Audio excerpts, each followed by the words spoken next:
All right, Electron Security, making your Mac a worse place. So before I get too much into it, who am I? My name is Mykola Grymalyuk. I am the security and development technician at Ripeta Consulting, an IT firm just a province over. There I wear many different hats. I am a Mac admin, a software developer, as well as a vulnerability researcher, specifically focusing on macOS enterprise applications, trying to find issues. If we're deploying new software, did the vendor write it right? That kind of idea. Otherwise, I also work on a project called Open Core Legacy Patcher. The general idea is how do you get old Macs running new operating systems to keep them out of the landfill? Otherwise, I also do a lot of macOS research on cornerkernel.com, breaking a lot of different parts of macOS. Otherwise, what is Electron? To put it simply, Electron is three main parts, at least for this talk. One, it is the Chromium front end with the V8 engine. So anything that's rendered in Chromium on the front is what you see, the HTML, the CSS, that kind of stuff. It's also the Node.js backend. That means Electron applications are generally written in JavaScript and also have access to the many, many node modules. And third, the most important part, Electron apps are multi-platform, so they support Windows, Linux, macOS, as well as x86, 64, and ARM64 binaries. So one code base for all the platforms. Electron was originally released in 2013 as for the Atom text editor, if anybody remembers that. And there are other frameworks similar to Electron, like the NWJS, formerly known as Node WebKit. And it's very popular, or Electron is very popular. As you can see, it's used with Slack, Discord, Visual Studio Code, 1Password, and OpenVPN, and many, many, many more. So let's actually talk about Electron's general structure. So to start, you have the application's entry point. So when you double-click an application, you're not double-clicking you're not running the .app itself. You're running contents macOS vendor.app, or the vendor executable inside, or whatever the info.plist specifies. And so this will start up and load up any additional frameworks, including the Electron framework, which is under contents, frameworks, Electron framework.framework, many more subdirectories inside there. I'm not going to bore you. And then once it loads up, it starts unpacking additional files. So there's an ASAR bundle that holds a lot of the additional node modules, as well as HTML and CSS that it's going to use to render the application. But for today's talk, I want to talk about something inside the Electron framework, specifically Electron fuses. So what are Electron fuses? Well, they're basically just debug options that are available for developers that are on by default in many cases. They were introduced with Electron v12 only back in 2021, surprisingly. And how you find the fuses are they're embedded inside the Electron framework binary right after a sentinel. So this random string right here, not so random because it's going to be in every Electron framework binary. As of right now, there are 8 Electron fuses in v1.8, but there are many more added here and there as time goes on. And funny enough, Electron fuses are very similar to system integrity protection, where it is, in a sense, one giant value that holds many different on-off switches. So if we actually look at Slack's Electron framework, here we found the Sentinel in green, and then in blue is the on-off switches, the Electron fuses. So we see here the string, then right after the switches. If we break it down, so complete side tangent, don't run betas. Core image bug won't render the Slack icon right. Yeah, but otherwise you can see here the ones and zeros, depending on the index, will represent different settings. So run as node, enable cookie encryption, so on and so forth. And then if we compare that to system integrity protection, it's actually very similar how Apple has all these different settings and the on-off switches here and there. So let's actually talk about some fun Electron fuses today, specifically run as node and enable node CLI inspect argument. Run as node, to put it simply, is an environment variable you can set to convert your Electron application into a freed Node.js shell on your machine. It was actually introduced very early on in Electron, v0.35.2. And then there's enable node CLI inspect argument, which was introduced with Electron v2.0. And compared to run as node, it's instead an argument that you give it a port, and it fires up a web server for you to, or WebSocket for you to communicate with back and forth.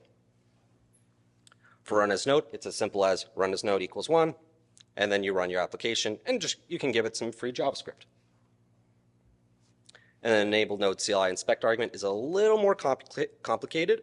You'll give it the port number, let's say 496, go to the local URL, JSON, grab the WebSocket debug URL, and then you can just start passing commands back and forth to query different states and so forth.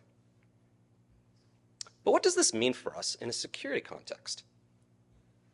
Arbitrary code execution. We get to run whatever we want. And so the main problems with being able to just run whatever you want is that you get code signature inheritance in macOS. So of course, launch services prompts. So if you install launch service through this Electron application, you are the user's prompted that, oh, Slack installed this application or is installed some launch services. And then you also get TCC inheritance, as Stuart spoke about earlier, where you get all these fun prompts. And instead of having to constantly ask for the microphone access, if you already gave the Electron application microphone access, you now have it. And so, yeah, going more into TCC, all those annoying prompts. And the other thing is, it's not just running, when you run through an Electron application, you get them. Also, child processes you spawn will also get TCC permissions. So anything you spawn out, even if it's another Mako executable, will get microphone access and so forth. So let's actually talk about the dangers of this in enterprise.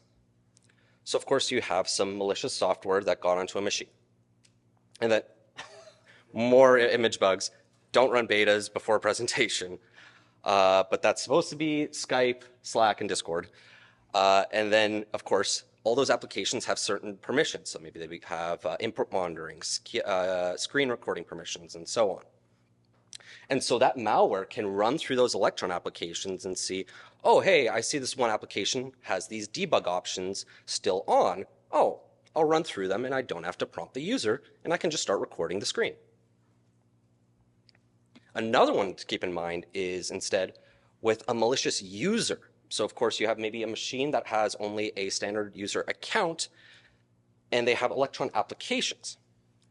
But because they're able to run code through other processes, when you give something like a TCC profile through MDM to say, hey, I want screen recording permissions to be allowed for standard user, well, now they can just start recording the screen through their own JavaScript that's running through an approved application. So then how do you find these misconfigured Electron applications? They are on, many of these settings are on by default, but and there's many, many Electron applications in the wild. So this is where Python comes to the rescue. Specifically, a project I wrote called Lectricus. The general idea is that it's a library that will query a given path and see, okay, here are all the Electron applications that are installed, and go figure out, hey, what are your few states? It is available both as a GUI for macOS or a CLI utility for Mac, Windows, and Linux, and compiled binaries so you don't have to deal with all the dependency issues, and as well as export support, so you can then chain it into other tooling, either as the Python library or with the file exports. And of course, it's open source on GitHub. There will be a link at the end of the slides. So let's go over a macOS demo. Oh, there.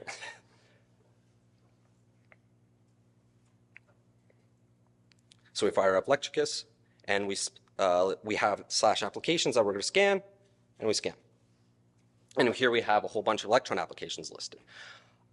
Just to be nice to some vendors who either weren't able to fix vulnerabilities in time or just don't care about security, I am obfuscating their names. So we got advanced privacy, tap trustee, affected makeup, struct cap. I took a word list and randomized it. But as we see here, 1Password has correctly configured Electron fuses. We also see the Electron version is 30.0.9, and we see the embedded Chromium version. And the same for Slack. But then we go to lacking Electron fuse support. So as mentioned earlier, Electron fuses were only introduced in 2021 with Electron v12. So any applications before that that haven't been updated actually have all these debug options turned on and no way to turn them off. And then if we look at tap trustee, we have misconfigured electron fuses. So that means, oh, it has some fuses, some of the debug fuses enabled, even though they shouldn't be. And then the final one at the very bottom is NWJS. It is the Node WebKit project. They don't offer any configuration for their executables, and so it's inherently very vulnerable on a machine. And then if we go to export to file, we're able to save as a plist. And then when we load it up, we're able to see, oh, a whole bunch of more information. Where's the Electron framework coming from? As well as the vulnerabilities it found, so the electron fuses that are misconfigured. So we have run as node and enable node CLI inspect arguments enabled for advanced privacy.app. And then we can, of course, put that into additional tooling to start seeing like, okay, we can either start rejecting TCC permissions or start notifying other people about these issues. So what is Electron's response to this? This does seem like a pretty bad issue if they're on by default. Well, funny enough, they actually did publish a statement on the run as node CVEs that were published around the end of last year. Unfortunately, they were filed, or this report was written because of some bad faith actors who were abusing this CVE system to basically bolster their reputation. They're like, these are network vulnerabilities, they're a 9.8 CVSS scale, so on and so forth. And so a lot of people are like, wait, this is a network vulnerability? No, it's a local vulnerability. You need to have already be able to execute code in the machine to then be able to abuse these TCC permissions. They did confirm that it is a valid vulnerability. However, they don't care too much because they're following the Chrome security model that basically says we're going to prioritize network vulnerabilities. Any local vulnerabilities, you're on your own. We'll fix them as we see. They also don't mention any of the TCC bypasses, which makes sense, especially when Electron is very popular for Windows applications as well, and probably accounts for most of the Electron applications. So then what's the end goal of Electricus? Why did I write this? Of course, I want to both educate everybody about, hey, here are these debug fuses that are very common in Electron applications. But I also want you to be able to take action. I want you to be able to find these vulnerabilities and either report to vendors or do as what you need in your organization. So of course, if you're a developer, anyone here who manages an Electron application or is adjacent to a team that does, review the fuses that are in your Electron applications. Additionally, a really important part is to see what is the Electron version you're on. So some vendors have sat on Electron version 2.0 for many, many years. And because of that, they've accrued so much tech debt that they can't update anymore. And so they're inherently vulnerable till they basically kill off that code base. The other thing is I mentioned these two fuses. That's because they're arbitrary code execution. There's a lot of other neat fuses, especially ones for ASAR protection, that are really useful for Windows where they may not do file integrity protection.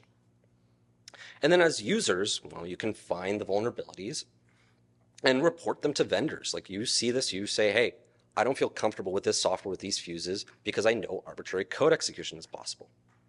And then the same for Mac admins, but you also have the ability to then send out commands to reject those permissions, review the MDM profiles you're pushing that are allowing these permissions, and talk to the vendors of saying, hey, you have all these debug options on that you don't need.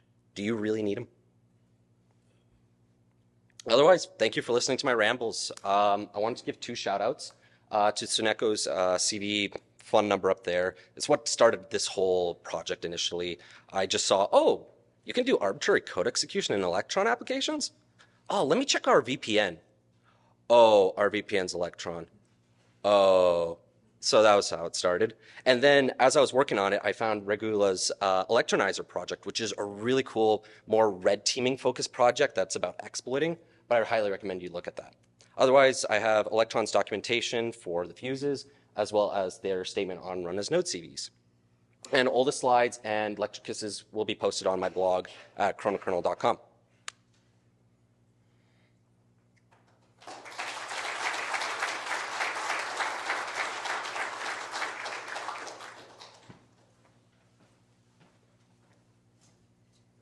Thank you. Let's see, how do we turn this off? It's probably top. Oh, there's a mic right here. How does this work? Thank you, Mykola. That was awesome. Is there any questions? A lot of questions. Just a quick question. Is there any mitigation that you can do by yourself, or you have to report always to the vendor? We'll repeat the question. Yeah. Is there any mitigations for this? So it's a really good question. The main problem is that because the fuses are embedded in the Electron framework, when you code sign and notarize your application, anytime you want to modify those fuses, you can't do anything. I think actually with one of Regula's talks, he was talking about using the endpoint security framework for finding the run as node CVs. So in a sense, scanning through, hey, do you see run as node used? You do, flag it, and then talk to the user saying, hey, were you in a developer environment, or is this something we should actually take action on? However, unfortunately, in most cases, you do have to talk to the developer or to the vendor themselves and say, there are these debug options. They're very easy to abuse. What's your response to that?